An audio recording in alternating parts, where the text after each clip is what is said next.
안녕하십니까. 주식투시경의 윤정도입니다. 자, 오늘도요 어수선했습니다. 국내 증시의 흐름 낙폭도 굉장히 컸고요. 그렇지만요 국내 증시의 흐름 탄력적으로 강한 흐름 나타내 줄 수 있는 그런 위치라고 말씀드립니다. 채널 돌리지 마십시오. 지금 채널 돌리시면요 이스라엘, 이란, 중동 문제 얘기 많이 하거든요. 전혀 시장에 미칠 수 있는 영향력 현재 기준에서는 제한적이다. 지정학적 리스크가 시장에 미칠 수 있는 영향 제한적이다. 거기에 달러 강세의 흐름, 환율, 유가, 금리 오늘 50분 동안 알차게 준비했습니다. 여러분들이 걱정하시는 또 우려하시는 여러 가지 시황 내용이요 알기 쉽게 풀어드리도록 하겠습니다. 그리고요 시장 V자형 패턴으로 돌려놓을 때 가장 선봉에 서서 강력한 시세를 줄 수 있는 종목 설정을 해놨죠. 50분 동안 함께 하십시오. 저는요 지금부터 힘차게 달려가도록 하겠습니다.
자, 잘 보셔야 됩니다.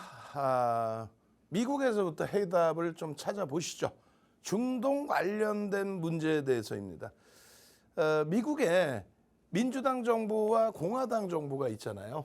지난해 여러분들께 이스라엘과 하마스전 지난해 10월 달에 터져 있을 때 이 부분을 다 보여드렸어요. 민주당의 정책과 공화당의 정책, 지금으로서는 외교 정책 및 중동 정책에 대해서 더 보셔야죠. 밑에 뭐 의료라든가 기후 변화와 에너지라든가 이런 부분은 추후의 문제가 되잖아요. 테슬라가 어떻게 될까요? 추후의 문제잖아요. 결론적으로는 외교 정책, 중동 및 주변 국가의 관계 이런 부분에 민주당의 기준은 친화 정책입니다. 대표적으로 2015년도에 이란의 핵 타결, 부시 대통령 그리고 미국과 이란, 영국, 프랑스, 독일, 중국, 러시아 7개 국가가 이란의 핵 타결을 2015년도에 그 결과물을 빼냈습니다. 오바마 전 대통령 정부 때. 그거 바로 트럼프 대통령 들어오자마자 핵 파기. 아버지 부시, 아들 부시 때 걸프전, 이라크전 그 전쟁, 무서운 전쟁을 일으키고 결국은 방산과 에너지, 전통 에너지 쪽에 공식적인 정치자금 후원을 받는 공화당 쪽은 호전적일 수밖에 없고요. 민주당 쪽은 친화 정책의 기준을 잡아서 전 세계적인 흐름에 유화적인 제스처를 주는 게 일반적인 기준이라는 거예요. 그게 뭐 100%다 이건 없죠. 현재 대통령 성향에 따라서는 또 틀려지죠. 어찌됐든 그러한 흐름에 우리나라, 유럽, 러시아, 우크라이나, 이란의 문제까지 근데 이란의 문제에 대해서는 현재로서는 공화당 기준이었다면 굉장한 강경책을 내놨을 겁니다. 강경책을 내놓고 그래 한번 붙어보자. 빡! 에? 그러면서 뭐 그리고 나서 전쟁 무기 또 우리나라에 걸프전 끝나고 패트리어트 미사일 떠넘겼잖아요. 뭐 그런 식으로. 응? 또 원유 사업에 대해서 장악하는 부분들 그런 식으로. 좀 제가 너무 오버해서 말씀드린 부분도 있지만 그런 내용들이 있어요. 근데 지금의 민주당으로서는 굉장히 유화 정책을 피고 있죠. 이스라엘 관련돼서 이 내용이 나와 있어요. 자, 이란의 직접적인 공격은 자제하라. 우리 미국이 이스라엘 편 들어줄 테니까 이란의 직접적인 공격은 자제하라. 뭐 이렇게 얘기하니까 윤 정부가 무슨 꼭 군사 전문가 같아. 에? 채널 돌리지 마세요. 군사 전문가인 양 까불까불 내는 그런 모습 보지 마시고 윤 정도는 금융, 주식 전문가예요. 이 내용은 해석을 해드리는 겁니다. 일반적으로 나와 있는 학자분들이 분석해 놓은 내용을 해석을 해드리는 건데 결론적으로 지금 이스라엘의 발표 내용을 가지고 국내 증시의 조정의 이유를 갖다 붙여놨어요. 그런데 이스라엘에서 이야기한 것은 뭐냐면 전면전은 하지 않겠다. 전면전을 유발하지 않는 범위 내에서 즉각적인 대응을 하겠다. 강한 대응을 하겠다. 뭐 어떻게 하려는 거야? 전면전을 유발하지 않는 범위라는 건 뭐예요? 그렇다면 이렇게 생각해 볼 수 있죠. 유엔에 가서 얘들 좀 혼내주세요. 얘들 좀 혼내주세요. 유엔에 가서 얘 나쁜 애들이에요. 뭐 이렇게. 그런 방식을 선택하겠다라는 뉘앙스로 저는 해석을 합니다. 그렇기 때문에 어제 장 마감 이후에 유럽 증시가 강세로 00시 30분에 끝날 때 유럽 증시가 강세로 마감을 잘했잖아요. 그러니까 미국 증시 개장 초에 강세 잘 유지했어요. 엔비디아 강세, 갭상승 이후에 강세. 그러고 나서 이제 훅 미끄러졌을 뿐이지. 오늘 아시아 증시 밀려 내려가 있을 때 결론적으로 미국 선물은 강보합, 지금도 강보합이 형성돼 있단 말이에요. 그리고 일본 니케이 지수 2%대 급락에서부터 되돌려서 1.7. 일본 니케이 지수가요. 3만 1000포인트에서 4만 1000포인트까지 갔거든요. 이게 사상 최대치 고점이었단 말이에요. 근데 우리나라 증시는 이해도 못 미치잖아. 근데 지금 얼마냐면 3만 8천대란 말이에요. 미끄러진 게 아니야. 그냥 눌림목인 거예요. 그러니까 오늘도 우리보다 덜 빠졌어. 우리만 덜 빠졌지. 그리고 더 쇼킹한 것도 보여드릴 겁니다. 그리고 유가 문제를 얘기하는데 작년 10월에 KBS 방송국의 공중파에 나가서 공영방송에 나가서 교육해드린 내용이에요. 결론은 100불을 상회할 수 있다. 누구 얘기라 그랬어요? 윤정도 얘기가 아니라니까. 윤정도가 주식 전문가지 무슨 뭐 유가 전문가인가? 상품 전문가야? 뭐 방송 채널 돌리면 모든 게 다 그냥 전문가인 거야. 아니야. 그때 당시 전망치가 100불을 예상을 했는데 결국은 100불까지 안 와요. 90불대. 그리고 이스라엘 하마스전 때 기억도 안 나시잖아요. 그러니까 윤정도가 상기시켜드리는 거야. 100불도 안 왔어요. 오히려 10월달 무력 시위 나오고 나서 유가는 오히려 조정을 받았습니다. 지금의 유가도요. 89달러?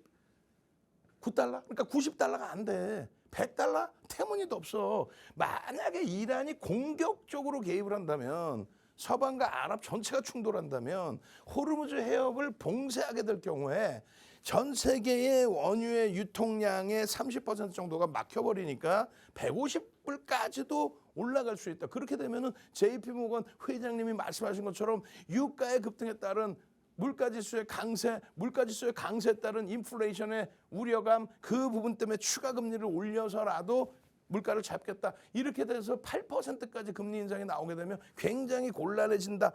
이런 상황이 현실화될 수도 있죠. 근데 가능성은 윤 정도 볼 때 희박하다 이거야. 희박해.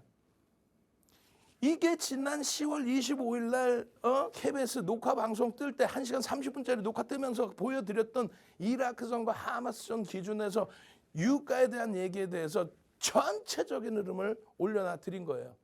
공영방송 페이지에 들어가시면은 동영상 그대로 있을 거고 지금 이거 다 일일이 설명 못하니까 여러분들이 온라인상에서 검색하셔서 윤정두가 설명해 놓은 거 이거 들으시면 돼요. 경기가 좋아져서 랠리가 나오고 그에 따른 유가의 강세 100불 이상 올라가 있는 이런 강세 전혀 문제될 거 없다. 경기가 무너져 내렸잖아요. 경기 부양책으로 일단 방어를 해주고 지수를 끌어올려주고 경기를 살리려는 노력. 그때 기준에서 유가가 경기가 좋지 않음에도 불구하고 올라간 거는 약달러 기조입니다. 이 당시 기준은 약달러 기조로 갔어요.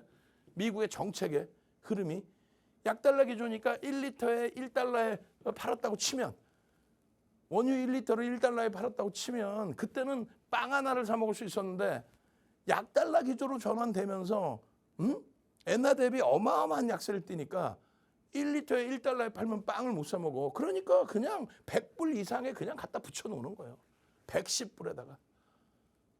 에? 그래서 유가가 경기가 안 좋았음에도 불구하고 움직임이 위에 있던 거고 유가 급락하죠. 급락하는데 시장이 뭐 문제됩니까? 경기가 어려워져서 급락하면 문제가 돼요. 근데 결제통화의 강세, 예?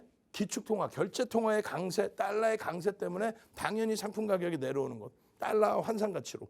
그렇기 때문에 시장 무너지지 않는 거고 그리고 나서 금리를 올릴 정도로 2015년 12월부터 금리를 올려서 2016년 12월까지 18년 12월까지 금리 올리잖아요. 2015년 11월부터 2018년 12월까지 9년 6개월 만에 금리를 올렸죠. 그렇게 되면서 시장의 랠리, 경기가 좋아짐으로써 금리를 올린 거니까 그럴 때 유가의 강세 그리고 코로나19 때문에 유가의 하락, 시장의 붕괴 그러고 나서 다시 경기가 좋아서 올라온 이 흐름 속에서 작년 10월 달에 뭐 문제되는 거 있었어요? 2022년도 3월에 우크라이나 사태 때문에 문제되는 거 있었어요? 없잖아. 그 다시금 오늘날의 기준까지 어제 종가의 기준까지 보여드리면 100불입니다 이게. 말씀드린 것처럼 경기가 안 좋을 때 약달러 기조 때문에 110불까지 올려놓고도 시장이 무너지거나 글로벌 뭐 1차 올쇼크, 2차 올쇼크 때처럼 글로벌 인플레이션이 20% 30%까지 올라가거나 그거 아니잖아요. 지금은 뭐야 이게 개뿔. 이걸 가지고 무슨 뭐 보여주지도 않고 이런 차트 하나 보여주지도 않고 무조건 유가가 뭐 유가가 어쩌라고. 시장만 S&P 500 지수 잘만 움직였었는데 왜요? 거기에 또 한 가지는요. 달러 인덱스, 환율, 원달러, N달러, 원엔 환율 다 보여드리면서 다 설명드렸잖아요. 지난주에 벌써 이미 목요일, 금요일 날 이스라엘 문제 터지기도 전에 그러면서 달러 인덱스 공부 좀 하세요. 포탈 뒤지면 그냥 나옵니다라고 했잖아요. 달러 인덱스의 유로화의 비중이 가장 높아. 그게 만만한 게 엔화인 거죠. 그러니까 미국의 정책이 GDP의 70%가 소비인데 지금 인플레이션 우려감이 막 계속 형성돼 있잖아요. 8%까지 올라왔던 CPI가 4% 이하로 내려왔지만 12%까지 올라왔던 PPI가 2%대로 내려왔지만 여전히 인플레이션 부담된다라는 표현하잖아요. 그럼 소비의 70% 그러니까 GDP의 70% 소비인데 소비자 물가를 안 잡아주면 어떻게 해? 그러니까 강달러 기조에서 중국산 제품 다 사다 들여서 공급을 해줘야 물가 그나마 잡히지. 강달러를 선호하는 이유가 지금 현재 미국에서 그러한 내용입니다. 그러니까 지난해 10월 25일 날 뭐라 그랬어요? KBS 방송의 기준 원고입니다 이게. 그때도 똑같이 보여드렸어요. 뭐 어쩌고 저쩌고 엔화가 약세여서 뭐 관광객이 늘어났다. 엔화가 약세해서 관광객이 늘어난다? 그거는 전체 이유의 10%도 안 될 것 같아요. 제가 볼 때는. 인건비가 우리의 인건비가 물가가 어마어마하게 올랐잖아요. 2016년도에 엔화와 우리나라의 지금 엔화 같아요. 2016년도에도 800원, 900원대 했어요. 근데 2016년도에 최저임금이 시간당 6,000원, 7,000원, 8,000원? 정확히 기억은 안 나. 지금보다 굉장히 낮았어요, 사실. 그때 당시에 물가 수준하고 지금하고 다르기 때문에 인건비가 올라가서 하여간에 뭐 그건 둘째 치고 환율에 있어서 유로와 영국 파운드와 한국의 원화의 기준의 절하율 그에 대비해서 엔화의 절하율. 다시 얘기해서 이야 우리나라 원화가 1달러에 1,400원 휴지 쪼가리가 돼가고 있고 근데 그 문제가 우리나라의 자체적인 문제 때문에 원화 가치가 진짜 휴지가 되는 흐름이라면 그건 굉장한 심각한 문제가 돼요. 지금 주식시장 이렇게 움직이는 게 아주 곤두박질 치죠. 근데 그게 아니라 강달러 기조 속에서 엔화가 월등, 엔화 최근의 기준으로 50% 지금 절하돼 있어요. 달러 대비. 근데 무슨 정부가 뭐 하고 있느냐? 정부가 뭐래 막말로 깡패 집단 미국이 야 강달러로 갈 거야? 그러면서 상대적인 엔화 대비 월등한 강세. 그리고 주요 국가 대비해서도 강세인데 그 비율이 우리나라만 문제될 정도의 수준은 아니고 엔화는 뭐 상상 초월하게 약세고 그럼 엔화가 지금 뭐 약세여서 붕괴됐나요? 얼마 전까지 뭐라 그랬어요? 일본 망해가지고 엔화가 약세를 띄고 주식시장이 사상 최대치 신고가를 내. 그쪽은 뭔 소리를 하고 있어. CPI, PPI 말씀드렸잖아요. 이거 다 설명하면 너무 길어. 얘기했죠. 목요일, 금요일, 월요일, 오늘까지도 장 마감 이후에 1시간 30분짜리 동영상 녹화해서 온라인상에 다 올려놨어요. 다 무료로. 전부 찾아서 보십시오, 제발. 어느 채널에서 채널 돌렸을 때 야간 방송에 이런 거 기준금리 다 일일이 날짜 다 써서 2000년 이후에 단 한 번이라도 이걸 좀 머릿속에 넣고 나오는 전문가가 나와서 좀 설명을 하면 되잖아. 금리 아무 문제 없어요 라고 2023년 7월 26일 날이 마지막 금리 인상입니다. 그때 이후에 지금 4월 달까지 해서 글로벌 증시는 폭등 랠리 하다못해 대만 지수까지 사상 최대치 신고가 랠리. 우리나라만 OECD 국가 중에서 유일하게 사상 최대치 고점 3,300 그걸 못 넘긴 나라가 우리나라야. 우리나라만 못 넘겼는데 못 넘긴 이유를 왜 외국에서 찾고 있냐고. 왜 미국 금리에서 찾고 이스라엘에서 찾고 있냐고. 답답합니다. 금리 때문에 못 갔다. 금리 인상 시기가 빨간색이야. 금리 인상 시기가. 금리 인하 시기가 파란색이야. 금리 좀 한번 내리라고 제가 전화 한 통 해줄까? 미국에다가? 응? 파월 의장님한테 한번 전화해가지고 금리 좀 내려주세요. 우리나라 주식하시는 분들이 금리 내려주면 시장이 오를 것 같다는 착각에 빠져 계시는 데라고? 금리 인상 시기가 빨간색이라니까요. 금리 인상 시기에 위험 자산이 올라가는 거고 투기 자산이 올라가는 거예요. 채권은 뭐예요? 안전 자산으로 분류가 돼요. 금융 구분 내에서 채권은 안전 자산, 주식은요 위험 자산, 투기 자산으로 분류가 돼요. 금리가 고공행진을 한다. 지금 2023년 7월 이후에 5.5%로 계속 움직이고 있죠. 그러면은 그냥 계산 방식대로 한다면은 2004년 6월부터 2006년 6월까지예요. 응? 그리고 금리를 인하한 시점이 2007년도 9월입니다. 그리고 10월 딱 고점 찍자마자 시스템 붕괴, 금융시장의 붕괴, 서프라임의 문제, 모기준의 문제, 서프라임의 문제, 리먼의 붕괴, 베어스턴스부터 리먼, 메릴린치까지 싹 다 붕괴.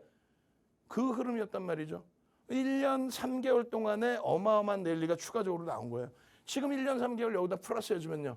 2023년 7월 이후에 1년 3개월, 1년 3개월 해주면 어떻게 돼? 그러면은 2024년 10월이네? 10월부터 똑같이 지난 이때처럼 금리 딱 내려주면 어떻게 될까? 금리 내린다 폭락만 오는 건 아니에요. 근데 금리 내렸을 때 자칫 금리를 내려서 경기를 부양해 줘야 돼. 근데 거기에 뭔가 시스템 붕괴까지 나와. 금융시장의 시스템이. 그랬다가는 이런 폭락이 나오는 그때 금리 인하일 때. 근데 뭣도 모르고 무슨 금리를 안 내려서 우리나라 시장이 조정을 받을. 글로벌 시장은 폭등 랠리다 그냥.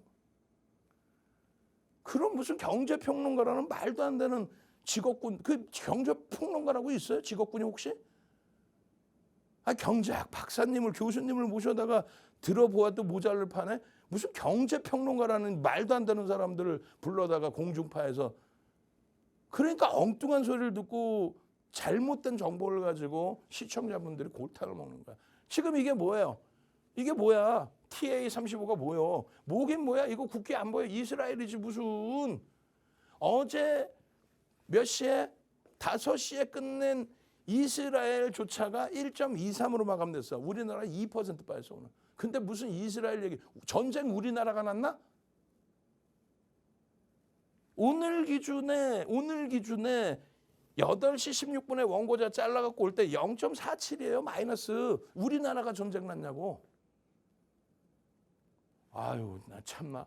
이게 지금 이스라엘 월봉 차트야. 이스라엘 불쌍하다 얘기할 거 없어요. 방공망 딱 펴가지고 이란이 공포감 주기 위한 300발이요? 그거 다 방공망 펼쳐가지고 뭐 어떻게 다 막았다며. 1조 7천억 한 번 막는데? 지금 이거에 지금 월봉이 무슨 뭐 얘네가 지금 폭락이 나서 뭐해서 만약에 심각한 문제, 우리나라의 지수가 흔들릴 정도로 심각한 문제야? 그러면 이스라엘이 어떻게 되겠어? 폭락 같은 소리 하네. 거래 정지지 무슨 폭락이야. 아 진짜 뭣도 모르시는 상황이 되는 거잖아요. 이렇게 되면 왜 채널을 돌려요? 박스 형제 TV만 보시라고. 윤정도의 주식 투시경만 보시라고. 지금 이 시간에 돌렸을 때 소형주 이상한 거 어디 듣도 보도 못한 거 갖고 나서 아 상한가 대박 났었죠. 확 그냥 막 그냥. 최고점 대비해서요 8%뿐이 안 빠졌어. 우리나라는 3,300에서 지금 2,600이야. 700포인트 빠져 있어. 어디 남을 불쌍하게 여기나? 우리가 당장 그 문제인데. 결론은요. 이스라엘조차 문제가 없는 걸 왜 자꾸 외부에서 찾아요? 아까 금리 환율 다 보여드렸죠. 그러니까 좀 제발 좀 시가총액 1위 삼성전자, 시가총액 2위 SK하이닉스, 시가총액 3위, 5위 현대차, 6위 기아 이런 데서 수익 잡아내시란 말이에요. 시장 멀쩡하니까. 지금 어제 오늘 현대차 기아 빵빵하죠. 시장 밀리니까 뭐 밸류업 프로그램에 이거 신뢰도가 떨어지고 거기에 현대차 기아도 포함되지 않아요? 물론 뭐 윤정도야 전혀 그건 상관없다고 얘기하지만 삼성전자 어이구 8만 전자 무너졌네. 어이구 불쌍해서 개인들 어떻게 하나. 불쌍하기는 그렇게 얘기하는 사람이 제일 불쌍해. 삼성전자 9만 원을 넘긴 게 우리나라 역사상 주식 역사상 5거래일 실질적으로 4거래일 5거래일 하루는 9만 원 딱 부딪힌 거 그거야. 8만 6천 원 넘긴 적도 얼마 없어요. 하이닉스는 사상 최대치 고점 얼마? 19만 1,400원인가 300원인가. 그거 찍고 오늘 18만 원 살짝 이탈됐어. 아니 만 원 빠졌네 만 원. 5% 사상 최대치 신고가 찍고 시장지수 3,300도 못 오르고 있는데 2,600인데 사상 최대치 고점 찍고 눌린 게 시가총액 1위, 2위, 시가총액 5위, 6위가 그렇단 말이에요. 그렇게 빵빵하고 아싸 행복하네. 내 계좌는 빵빵하네. 이러고 행복해서 눈은 안 나고 있을 판에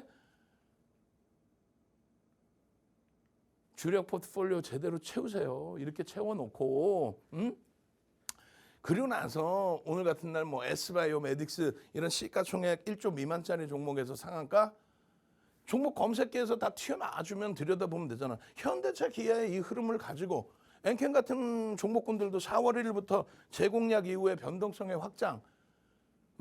윤정도는 쫄보 윤정도라 이거 엔캠 겁나서 이거 어떻게 들어가지 하고 있는데 종목 검색기 불기둥 AI에서는 엔캠입니다. 강보합에서. 엔캠입니다. 강보합에서. 그러고 나서 제주은행 뭐 하루 종일 난리 부르스를 쳐. 유통 물량도 없는 애가 회전율이 뭐 상상을 초월해. 그런 흐름에 이러한 수익 범위를 좀 잡아가시란 말이에요. 그런 흐름에서. 이게 뭔데요? 여러분들 핸드폰. 이런 핸드폰에 종목 검색기 하나 딱 넣어두시고 야 나도 이런 훌륭한 수익 좀 내게 해주세요. 날짜별로 이런 수익 좀 내게 해주세요. 어이구 이거 행복한데요. 이런 수익 좀 가져가시란 말이에요. 시간이 너무 갔죠. 잠시 물 한 모금 마시고 와서요. 검색해서로 어떤 종목이 떴길래 이렇게 흥분을 하는지 시황 아무 문제 없다 말씀드렸어요. 잠시 후에 검색기 교육 다시 들어가도록 하겠습니다.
자, 제주반도체입니다. 윤정도는 얼마나 쫄보냐면요. 종목 검색기에 제주반도체가 나와도 겁을 내요. 겁을. AI 윤정도는 기계적으로 기술적으로 딱 잡아주는데 무슨 얘기냐면은 제주반도체가 아니면 죄송합니다. 제주은행이죠. 유통 물량이 1,500만 주예요. 대주주 지분 빼고 나면 1,500만 주인데 거래량이 4천만 주야. 이게 웃을 일이냐고. 이 4천만 주의 거래량이 매일매일 계속 터져줄 수 있을까요? 불가능하겠죠. 자기 시가총액보다 더 많은 거래 대금이 터졌어요. 그러니까 이런 거를 이제 우리가 흔히 얘기할 때는 금융당국이 지정해 놓은 거래 방식입니다. 고빈도 거래라고.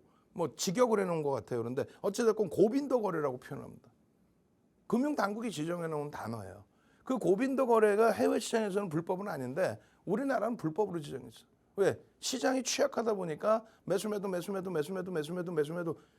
고빈도 여러 번 막 1초에 7번, 10번씩 부딪혀요. 시스템 매매를 통해서는.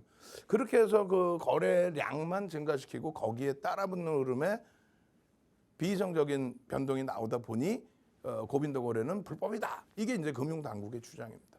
어찌됐든 뭐 아름아름 뭐 고빈도 거래 종목군들이 많이 있죠. 그날. 그 종목군들의 변동에서 제주은행 같은 경우에는 이렇게 23%까지. 어떤 식으로? 종목 검색입니다. 13,510원에 떴습니다. 아니야. 7%가 아니라 얼마요? 그 이하에 떴어. VI. 진입. 얼마? 15,300원이 아니라 13,500원이 아니라 13,000원에 일단 떠서 탈퇴 차익 실현. 재진입 탈퇴. 그러면 재진입 구간에서 탈퇴 신호기 때문에 이거는 이제 개별 고민을 해보면 되겠죠. 편입 단가 대비 3% 밀리면 이제 손절이라든가 재진입 이렇게 탈퇴. 뭐 이런 식의 등락 범위에서 재진입 17% 위에서 고민을 해보는 거죠. 그러니까 이런 기준의 기본적인 교육만 받으시면은 여러분들이 쓰시는 증권사 HTS 또 MTS 거기에 여러분들이 직접 수식을 넣으실 수 있어요. 오늘도 제 방송 시간 바로 뒷타임에 누가 나와요? 이용철 전문가가 이 알고리즘 여러분들이 쓰시는 증권사의 종목 검색기를 스스로 만드는 방법 그거 무료로 교육해 주잖아요. 메가스터디 교육입니다. 검색기에 뜨고 나서 20%까지 어떻게? 메가스터디 교육입니다. 9시 4분입니다. 핸드폰에 여러분들 주식 매매하실 때 기준처럼 이렇게 관심 종목, 뭐 현재가 이렇게 나오잖아요. 불기둥 AI 더블 공략주 나오잖아요. 그렇게 해서 9시 4분에 메가스터디 교육입니다 하고 빵 뜨고 진입 후에 10.78까지 오르고 탈퇴! 재진입? 또 탈퇴! 손절인 거지. 뭐 그렇게 어려워요? 어려우면은 시가총액 대형주를 하시면 돼요. 시가총액 큰 거 1조 이상짜리 엔캠입니다. 4월 8일 기준에 정리 기준이 또 잡혔죠. 그러니까 1월 달에 10만 원대에서 35만 원까지 그리고 4월 달에 20만 원 초반에서부터 다시 40만 원 수준까지 올라온 종목이에요. 엔캠이에요. 근데 왜 올랐는지 난 모르겠어 나도. 작년 보고서 가지고 올해까지 야 이게 끝내주고요. 뭐 또 오늘도 보도자료 하나 뜩 나오죠. 아니 공정 공시를 내란 말이야. 금융당국에 딱 신고하고 우리가 이런 업체입니다 하고 공시를 딱 낼 수 있는 내용, 주가에 영향을 줄 수 있는 내용 그걸 오픈하면 되는데 그냥 보도자료 하나 뚝 뿌려놓고 보도자료 나오자마자 막 들어 올려. 그 흐름 속에서 윤정도는 이거 어떻게 변동성이 커서 이거 화장실 가기도 힘들 것 같은데 근데 불기둥 AI는요. 시가총액 코스닥 5위이고 코스닥 시가총액 5위야. 뭐가 어찌됐건 오버행 이슈가 있든 말든 오버행 이슈 나올 수 있는 물량이 지금 많단 말이죠. 시가총액 1조 이상짜리 종목에서 오늘 종가 기준 상승률 2위 그리고 거래대금 최상위 14위야. 와우. 그러니까 종목 검색해서 그냥 빵하고 튀어나오는데 그 이전에 이미 1월 달 걸 보시면 1월 달에 종목 검색해서 이때는 아직 과열이 되기 전이란 말이에요. 과열되기 전에 2천만 주 미만짜리 종목에 엔캠입니다. 91,200원. 이게 얼마? 40만 원. 91,200원. 엔캠입니다. 3.64%. 엔캠입니다. 이렇게. 와우. 그러고 나서는요. 13만 5,600원. 이게 뭔데 자꾸 그래. 종목 검색기. 불기둥 AI.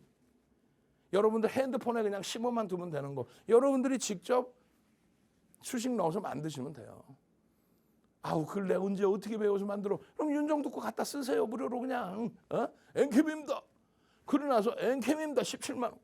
9만 원, 13만 원, 17만 원. 그러니까 계속 나오는 거야. 촘촘히 다 나오는데 그걸 일일이 전부 하나하나 다 끄집어내서 다 넣어줄 수는 없잖아. 그렇게 해서 2월 13일입니다. 2월 8일 날 엔캠, 2월 6일 날 엔캠, 또 8일 날 엔캠 뜨고 2월 13일 구정 연휴 지나자마자 또 뜨자마자 상한가, 상한가, 상한가. 2월 13일 날 상한가 갔다고. 그러고 나서 2월 19일 날 여기서부터 또 날아가는데 윤정도는 쫄보라서 탈퇴신호 나올 때 19%까지 올라왔잖아요. 30만 원. 10만 원, 9만 원에서부터 30만 원. 아우 이거는 이제 정리합시다. 전량 매도. 그리고 나서 35만 원 수준 올라서고 그냥 또 곤두박질 쳤죠. 과유불급이라고 적정한 선에서 탈퇴신호 나오면 차익 실현하면 돼. 그렇게 해서 요 가격 10만 원에서부터 단계별로 계속 설정 잡아드리고 이렇게 장대 음봉 떨어지는 걸 피해갈 수 있는 기준이 잡혀야 될 거 아니에요. 더 올라간다 할지라도 저러한 장대 음봉 떨어진 이후에. 그러고 나서 목표 주가 18만 원 뭐 계속 상향이야. 그러고 나서 상승 유례 기준이 목표 주가 35만 원 잡습니다. 30만 원일 때. 그리고 오래간만에 거래가 4월 1일 날 터진 거예요. 20만 원까지 내려온 다음에. 그렇게 해서 4월 1일 날 4월 1일입니다. 10시 20분입니다. 23만 6,500원 그 이전에 떴지. 그러고 나서 26만 2천 원입니다. 계속 떠요. 날짜별로 4월 1일, 2일, 3일, 또 4월 4일. 4월 5일만 제가 캡처를 못했어. 그리고 4월 8일. 그러고 나서 오늘 또 뜹니다. 4월 16일. 조정받고 또 떠요. 그러니까 4월 8일 날 전체 매도 신호가 나와서 매도. 그 이후에 4월 16일 날 또 검색해 떠서 또 7%. 아니 이렇게 훌륭한 검색해 오셔. 진입, 재진입, 32만 3,500원. 그러더니 진입 후에 오늘 같은 날 6.44. 검색기 하나만 했으면 그냥 부자 되겠어. 그냥 아주.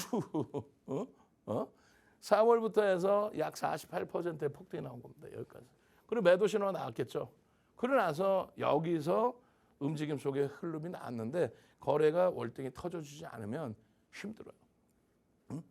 결론적으로 여러분들 핸드폰에 불기둥 AI 보여줘. 그러면 이렇게 나오는 거예요. 인공지능 불기둥 AI V1000을 보여주세요. 엔캠 2월 13일 날 상한가 여기서부터 35만 원까지. 그러고 나서 언제요? 4월 1일부터 4월 3일입니다. 엔캠입니다. 30만 원? 여기서부터 40만 원 수준까지 또 올라가. 언제까지? 4월 8일까지. 그러고 나서 이제 4월 11일 날 기준에 16일 날 기준에 엔캠입니다. 그리고 또 7%. 이런 수익 범위 좀 가져가시라는 거예요. 4월 달 들어서의 이런 수익 범위 4월 15일, 16일 뭐 이럴 때 이런 장에서도 제주은행입니다. 여러분들 선배분들 검색해서 제주은행이 떴어요. 나 수익 났어요. 이런 행복한. 자, 다시 한번 물 한 모금 마시고 와서요. 이런 삼성전자 하이닉스를 이렇게 삼성전자 하이닉스를 자랑하실 수 있는 분들이어야 된다. 그래야만 계좌 수익이 빵빵할 수 있다. 그 내용에 대해서 삼성전자, 하이닉스, 현대차, 기아 교육 들어가도록 하겠습니다.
자, 이순신 장군께 남아있는 배는 12척인가요? 13척인가? 저에게 남아있는 시간은 지금 12분, 13분뿐이 안 남았어요. 이게 다 볼 수 있을려나 모르겠어요. 이 이경만 줄이면 된다. 이건 충분히 줄일 수 있다. 누가 줄일 수 있겠느냐? 누가 줄일 수 있어요? 응? 누가 줄일 수 있어? 여기 시가총액 순위에 없는 애가 누구예요? 엔비디아죠. 우리가 22년입니다. 22년도예요. 22년도 9월 25일 기준입니다. 22년 하반기에 우리는 테슬라의 흐름을 바탕으로 해서 2차 전지를 공략을 했다. 거짓말쟁이들. 삑삑삑. 삑삑삑삑. 말도 안 되는 소리 하고 있어요. 22년 하반기에는 LG엔솔의 보호 예수가 풀립니다. 그렇게 되면서 82.81%의 LG화학의 지분이 유통 물량으로 분류가 돼요. 그렇게 되면서 MSCI 지수 편입 비중의 증가와 코스피 200 지수의 유동 비율 증가. 그렇게 되면서 70% 급등이 나옵니다. LG엔솔의 급등과 함께 LG화학, 삼성 SDI도 급등이 나오죠. 70% 수준에. 그게 2차 전지의 실질적인 22년 하반기의 강세예요. 그 이유가 요거 하나입니다. IRA가 그게 어떻게 2차 전지의 수혜입니까? 몇 년 지나고 또 한번 보세요. 중국산 원자재를 쓰지 못하게 하는 게 그게 어떻게 수혜예요? 말 같지도 않은 소리지. 악재지. 근데 주가가 강세를 띠니까 그 이유를 IRA에서 찾고 있고 중국산을 못 쓰게 하니까 폐배터리를 뜯어가지고 써야 된다는 그건 말 같지도 않은 주장에 결국은 그 폐배터리 관련주들 다 곤두박질 쳐 있죠. 근데 23년도에 또 날아간단 말이지. 잘 보세요. 그런데 2차 전지는 누가 뭐라 해도 테슬라를 벗어날 수가 없어요. 근데 뭐 지금도 테슬라랑 2차 전지랑 뭔 상관이에요? 이런 사람들이 있어. 그 사람들 때문에 에코프로 150만 원대, 140, 130, 120, 110만 원 마지막 11월 달에 공매도 금지하고 92만 8천 원 올라온 마지막 기회도 다 놓치셨잖아요. 그 사람들 얘기 듣지도 마세요. 그 돌파구가 또 엔캠으로 잡혀 있는데 그 후폭풍 어떻게 감당할지 모르겠어요. 지금부터의 내용은 이겁니다. 애플이 1위였고요. 사우디 아람코, 마이크로소프트사 글로벌 시장 시가총액입니다. 그리고 테슬라가 제가 기억할 때 1조 달러를 못 넘긴 것 같은데 어찌됐건 테슬라의 시가총액 6위 2022년 9월입니다. 그리고 나서 시가총액 10위 안에 1월이에요. 2023년 1월입니다. 테슬라의 시가총액 순위는 없어요. 엔비디아의 시가총액 순위도 글로벌 시장 내에 없습니다. 그게 1월 26일 날 엔비디아가 먼저 치고 올라와요. 먼저 치고 올라옵니다. 엔비디아 이때 얼마? 481억 불. 그리고 이게 지금 얼마? 2조 2천억 달러를 넘기고 있죠. 우리나라 시가총액 3천조. 어마어마합니다. 여기 테슬라 있어요? 없어요? 없죠. 이 상황에 1월 26일 날 테슬라가 미국 시가총액 10위 안에 들어와요. 미국 시가총액. 엔비디아는 당연히 뭐 6위? 이때 시가총액이 얼마? 481달러. 481억 불. 그리고 테슬라는 저기. 저 테슬라가 일시적으로 좀 가격 반발력이 나왔을 뿐이에요. 그리고 작년에 10월 25일 날 이미 다시 테슬라가 좀 올라왔다 꺾여서 이 자리. 지금은요. 순위에도 없어. 엔비디아는요. 480억 불. 그러니까 500억 불에서 1000억 불. 1조 달러 되네. 1조 달러. 그럼 아까 그게 500억 불이 아니라 5천억 불이겠다. 그죠? 그렇게 하고 1조 달러의 돌파가 엔비디아가 작년 10월 말에 형성된 거예요.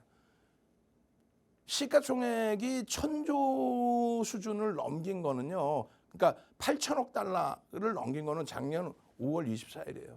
지금의 기준은요. 2조 2천억 달러를 넘기고 고점에서 눌린 거예요. 3천조를 넘기고 눌린 겁니다. 여기에 보면 테슬라 있어요? 없죠. 시가총액 순위 안에도 없죠. 결론은 MS사가 2년 2개월 만에 애플로부터 시가총액 1위 자리를 넘겨온 거고 글로벌 시장 시가총액 3위에 엔비디아가 올라온 거고 뭐를 바탕으로? AI를 바탕으로. 애플은요. 온 디바이스 AI. 엔비디아 AI 서버 구축의 70% 이상을 차지하고 있는 GPU 장악력 80, 90%를 갖고 있고 알파벳, 아마존, 메타도 우리도 AI 사업, 그 AI 사업에 진입을 못하면 도태된다. 결론은 엔비디아의 실적이 항상 예상치를 상상을 초월하게 넘어서는데 1달러 9센트에서 주당 순이익이 5달러 16센트로 1년이 안 됐는데. 그러니까 이러한 주가 흐름이 나온 거예요. 440불일 때 650불 전망을 했고 결국은 이게 970불 때까지 올라왔고 지금도 이게 정점에서 꺾이는 흐름입니까? 지금 현재 시간 기준에 엔비디아는 강세입니다. 미국장에서. 현재 시간 기준에 빨간불이야. 1% 가까이. AMD도 마찬가지야. 그리고 마이크론 테크놀로지사의 흐름도 마찬가지입니다. 이 엄청난 흐름, 90달러일 때부터 130불 넘어갈 때까지 윤정도 강력하게 마이크론 테크놀로지사입니다. 그러면 이 종목군은 바탕으로 삼성전자, 시간 너무 없다. 그냥 막 넘겨야 되겠다. 삼성전자, 실적 상상을 초월하는 그 삼성전자의 차트만 봅시다. 이런 종목 검색해도 다 튀어나오는데 차트만 빨리 나와라. 차트만 봅시다. 차트만. 이게 뭐 문제될 차트에 지금? 예? 꺾였어요? 시장 지수가 어려워? 삼성전자 시가총액 1위 가지고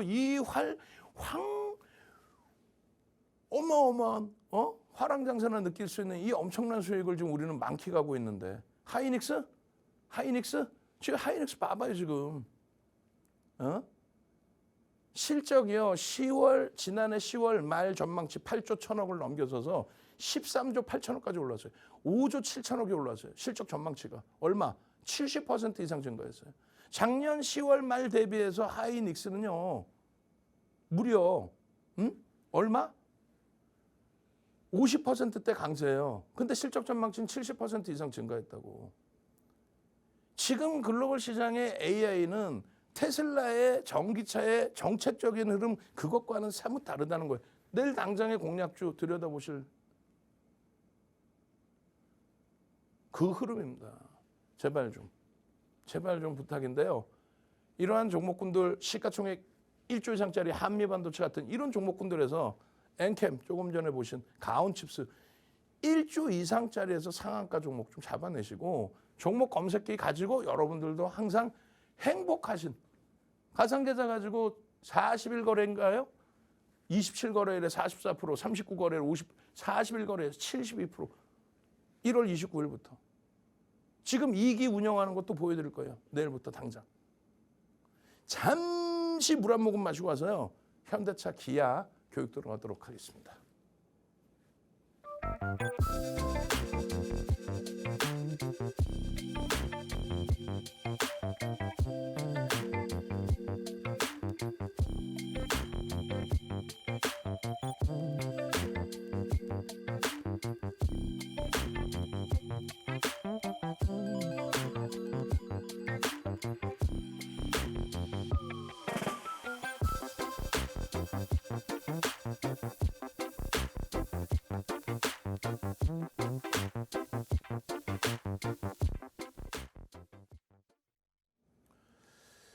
세상에서 제일 당황스러운 게 현대차 설명인데 현대차를 지금 현대차 기아 시가총액 5위 6위짜리 현대차 기아 작년 10월 말에 16만 9,700원 할 때 25% 비중 채우셔야 됩니다.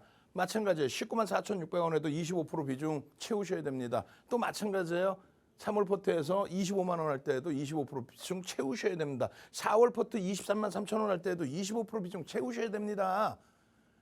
실적이 순이익이 지난해에도 12조, 올해도 12조, 내년도 13조에 달하는 그런 종목인데 시가총액이 50조예요. 순이익이 12조, 13조인데 시가총액이 50조야. 그러니까 23년도 이후에 1월 2일 이후에 외국기관 쌍끌이 순매수 1위. 24년 1월 2일 이후에 외국기관 순매수 쌍끌이 순매수 1위. 주가만 더디게 움직이다가 지금 이제 불붙기 시작해서 움직이는 건데. 월요일 화요일 날 얼마나 시장 대비 강합니까? 뭐 저 PBR주 같은 소리 하고 있어. 실적주라니까 무슨 저 PBR을 잡고 있어. 금리가 사상 최대치여서 레일리가 나오는데 금리가 꺾여질 정도로 금리를 인하해서 경기를 부양해야 할 정도의 힘겨운 시장 상황이 나오면 금리 내리는 순간 시장 끝났다고 보시면 되는 거예요. 윤정도 이외에 그런 얘기 하는 쪽이 없죠. 금리 인하를 안 해서 우리가 조정을 받습니다. 이런 엉뚱한 소리를 하잖아. 38년 노하우의 윤정도 얘기를 들으세요. 그렇게 해서 금리를 내려서 경기를 부양할 정도 수준이 되면 시장이 조정이 나오죠. 시장 조정 나올 때 자산가치주들에 대한 내용들, 그걸 들여다보는 게 저PBR 준 거예요. 지금처럼 고금리 정책, 고금리 시대에 말도 안 되는, 난 정부 정책이 싫어. 무슨 저PBR 주를 찾고 있어 지금. 현대차가 저PBR 주라고 하는 거예요. 검색기 뜨고 7%, 현대차가 하루에 4%, 검색기 뜨고 5%. 그리고 이번에 검색기 뜨고는 어떻게 됐어요? 이번에 지난주 목요일 날 검색기에 뜨고 나서 난리가 났죠. 7.11인데 저점 대비 이날 9.55% 올라. 시가총액 5위가 너무너무 저평가다 보니까 실적 대비 저평가인 거지. 저 PBR 같은, 왜 정책을 그렇게 설정하시는지 난 이해를 못하겠어요. 지금 장에서는 미국의 기준처럼 강력한 시세가 나올 수 있다. 얘 기준의 설정 범위를 잡아야죠. 누구? 성장주. 또 누구요? 저평가 종목의 현대차. 또 누구요? 키아. 시가총액 6위, 5위까지도 올라왔었죠. 외국인. 또 기타 법인 뭐야? 자사주 매입. 기타 법인은 기간으로 포함이 안 돼요. 기타 법인은 일반 법인이야. 근데 채널 돌리면 기타 법인이 외국인이라고 이상한 소리 하는 사람도 있고, 프로그램 매매는 기타 법인만 쓴다는 엉뚱한 그런 꼬맹이 얘기 들어야 되겠어요. 현대차 기아의 기준 별표 치시고 공략하셔야 됩니다. 그 흐름 속에 지금 오늘 현대차 기아 설명이 좀 짧지만 어제는 그나마 좀 길게 설명을 드렸어. 검색기에도 나오는 이런 극대형주, 현대차입니다. 19만 1,900원입니다. 언제? 1월 29일입니다. 11시 4분입니다. 이게 얼마가? 26만 1,000원. 여기서부터 얼마? 7만 원 올랐어. 35%. 여러분들 계좌 검사해 볼까요? 1월 29일 이후에 35% 올랐는데 여러분들 계좌 검사 한번 해볼까? 35% 수익인지 35% 마이너스인지? 마이너스겠지. 그러니까 이 좋은 시간에 치킨 드시고 계셔야 되는데 주문 취소가 돼가지고 치킨도 못 드시고 방송 보고 이거 어떻게 해야 될 거야? 현대차 20만 원에 검색해 뜨고 30%더 올라오고 아싸 가오리. 이런 수익 범위 가져가십시오. 저는요 월요일부터 금요일까지 이 시간에 항상 여러분들 찾아뵙습니다. 주식 투시경의 윤정도였습니다.